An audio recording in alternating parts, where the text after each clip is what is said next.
Hi all, ಈ ವಿಡಿಯೋದಲ್ಲಿ ಕಾಸ್ಗ್ಲೋ new ಕ್ರೀಮ್ನ ಬಗ್ಗೆ ಇನ್ಫಾರ್ಮೇಷನ್ ಕೊಡ್ತಾ ಇದ್ದೀನಿ. ಈ ಕ್ರೀಮ್ನ ಏಕೆ ಯೂಸ್ ಮಾಡ್ತಾರಂದರೆ ನಿಮ್ಮ ಫೇಸ್ ಮೇಲೆ ಇರುವಂಥ ಡಾರ್ಕ್ ಸ್ಪಾಟ್ಸ್ನ ರೆಡ್ಯೂಸ್ ಮಾಡಲು ಬಳಸುತ್ತಾರೆ. ಹಾಗೆ ನಿಮ್ಮ ಸ್ಕಿನ್ ಟೋನ್ನ ಇಂಪ್ರೂವ್ಮೆಂಟ್ ಮಾಡಲು ಮತ್ತು ನಿಮ್ಮ ಫೇಸ್ ಮೇಲೆ ಇರುವಂಥ ಆ್ಯಕ್ನೆ ಸ್ಕ್ಯಾರ್ಸ್, ಆ್ಯಕ್ನೆ ಮಾರ್ಕ್ಸ್ನೂ ಕೂಡ ರಿಡ್ಯೂಸ್ ಮಾಡಲು ಈ ಕ್ರೀಮ್ನ ಬಳಸುತ್ತಾರೆ.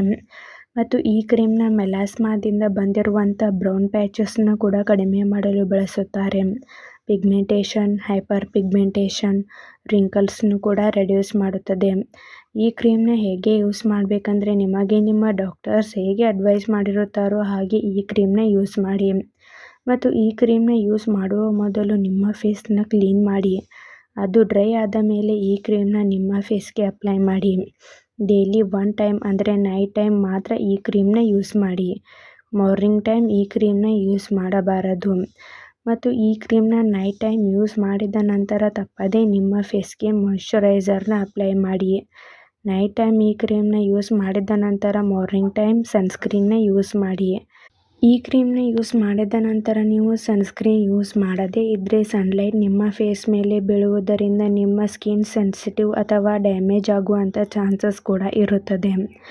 ಆದ್ದರಿಂದ ತಪ್ಪದೇ ಸನ್ಸ್ಕ್ರೀನ್ನ ಯೂಸ್ ಮಾಡಿ. ಇಲ್ಲಾಂದರೆ ಡಾಕ್ಟರ್ಸ್ ಹೇಗೆ ಅಡ್ವೈಸ್ ಮಾಡಿರುತ್ತಾರೋ ಹಾಗೆ ಈ ಕ್ರೀಮ್ನ ಯೂಸ್ ಮಾಡಿ. ಈ ಕ್ರೀಮ್ ಹೇಗೆ ವರ್ಕ್ ಮಾಡುತ್ತೆ ಅಂದರೆ ಇದರಲ್ಲಿ ಕಾಸಿಕ್ ಆಸಿಡ್, ನಿಯಾಸಿನಮೈಡ್ ಎಂಬ ಆ್ಯಂಟಿ ಇನ್ಫ್ಲಮೇಟರಿ ಮತ್ತು ಸ್ಕಿನ್ ಲೈಟ್ನಿಂಗ್ ಪ್ರಾಪರ್ಟೀಸ್ ಇರುವಂಥ ಮೆಡಿಸಿನ್ಸ್ ಇವೆ. ಈ ಮೆಡಿಸಿನ್ಸ್ ನಿಮ್ಮ ಫೇಸ್ ಮೇಲೆ ಇರುವಂಥ ಹೈಪರ್ ಪಿಗ್ಮೆಂಟೇಷನ್, ಡಾರ್ಕ್ ಪ್ಯಾಚಸ್ನ ರೆಡ್ಯೂಸ್ ಮಾಡುತ್ತದೆ ಮತ್ತು ನಿಮ್ಮ ಫೇಸ್ ಮೇಲೆ ಬರುವಂಥ ಮೆಲನಿನ್ ಪ್ರೊಡಕ್ಷನ್ನ ಕಡಿಮೆ ಮಾಡುತ್ತದೆ. ಈ ಕ್ರೀಮ್ನ ಸೈಡ್ ಎಫೆಕ್ಟ್ಸ್. ಈ ಕ್ರೀಮ್ನಿಂದ ಯಾವುದೇ ಸೈಡ್ ಎಫೆಕ್ಟ್ಸ್ ಕಾಣಿಸಿಕೊಳ್ಳುವುದಿಲ್ಲ. ಒಂದು ವೇಳೆ skin irritation, skin redness, itching, inflammation ಹೀಗೆ ಮೈನರ್ ಸೈಡ್ ಎಫೆಕ್ಟ್ಸ್ ಆಗುತ್ತದೆ. ಈ ಕ್ರೀಮ್ ನಿಮ್ಮ ಸ್ಕಿನ್ಗೆ ಅಡ್ಜಸ್ಟ್ ಆದ ಮೇಲೆ ಈ ಸೈಡ್ ಎಫೆಕ್ಟ್ಸ್ ಎಲ್ಲ ಡಿಸಪಿಯರ್ ಆಗುತ್ತದೆ. ಒಂದು ವೇಳೆ ಹೀಗೆ ಲಾಂಗ್ ಟರ್ಮ್ ಆಗಿ ಕಾಣಿಸ್ಕೊಳ್ತಾ ಇದ್ದರೆ ಕೂಡಲೇ ಡಾಕ್ಟರ್ಸ್ನ ಕನ್ಸಲ್ಟ್ ಮಾಡಿ. ಈ ಕ್ರೀಮ್ನ ಸೇಫ್ಟಿ ಅಡ್ವೈಸ್. ಇದರಲ್ಲಿರುವಂಥ ಮೆಡಿಸಿನ್ಸ್ದಿಂದ ನಿಮಗೆ ಅಲರ್ಜಿ ರಿಯಾಕ್ಷನ್ಸ್ ಆಗ್ತಾ ಇದ್ದರೆ ಈ ಕ್ರೀಮ್ನ ಬಳಸಬಾರದು. ಮತ್ತು ಈ ಕ್ರೀಮ್ನ ಬಳಸಿದ ನಂತರ ತಪ್ಪದೇ ನಿಮ್ಮ ಫೇಸ್ಗೆ ಸನ್ಸ್ಕ್ರೀನ್ನ ಯೂಸ್ ಮಾಡಿ. ಮತ್ತು ಈ ಕ್ರೀಮ್ನ ಡಾಕ್ಟರ್ಸ್ ಅಡ್ವೈಸ್ ಮಾಡಿದರೆ ಮಾತ್ರ ಯೂಸ್ ಮಾಡಿ. ನೀವೇ ಸೆಲ್ಫ್ ಮೆಡಿಕೇಷನ್ ಆಗಿ ಹಾಗೂ ಲಾಂಗ್ ಟರ್ಮ್ ಆಗಿ ಬಳಸಬಾರದು. ಪ್ರೆಗ್ನೆನ್ಸಿ ಪ್ಲಾನಿಂಗ್ ಮತ್ತು ಬ್ರೆಸ್ಟ್ ಫೀಡಿಂಗ್ ವುಮೆನ್ಸ್ಗೆ ಡಾಕ್ಟರ್ಸ್ ಅಡ್ವೈಸ್ ಮಾಡಿದರೆ ಮಾತ್ರ ಯೂಸ್ ಮಾಡಿ. ಮತ್ತು ಈ ಕ್ರೀಮ್ನ ಹೆವಿ ಪಿಂಪಲ್ಸ್ ಮತ್ತು ಸೆನ್ಸಿಟಿವ್ ಸ್ಕಿನ್ ಇದ್ದವರಿಗೆ ಡಾಕ್ಟರ್ಸ್ ಅಡ್ವೈಸ್ ಮಾಡಿದರೆ ಮಾತ್ರ ಈ ಕ್ರೀಮ್ನ ಯೂಸ್ ಮಾಡಿ. ಚಿಕ್ಕ ಮಕ್ಕಳಿಗೆ ಈ ಕ್ರೀಮ್ನ ಬಳಸಬಾರದು.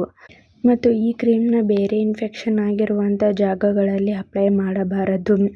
Damaged skin, open wounds, burning area, cut ಆಗಿರುವಂಥ ಜಾಗಗಳಲ್ಲಿ ಈ ಕ್ರೀಮ್ನ ಅಪ್ಲೈ ಮಾಡಬಾರದು. ಮತ್ತು ಈ ಕ್ರೀಮ್ನ ಡಾಕ್ಟರ್ಸ್ ಅಡ್ವೈಸ್ ಮಾಡದೇನೆ ಲಾಂಗ್ ಟರ್ಮ್ ಆಗಿ ಬಳಸಬಾರದು.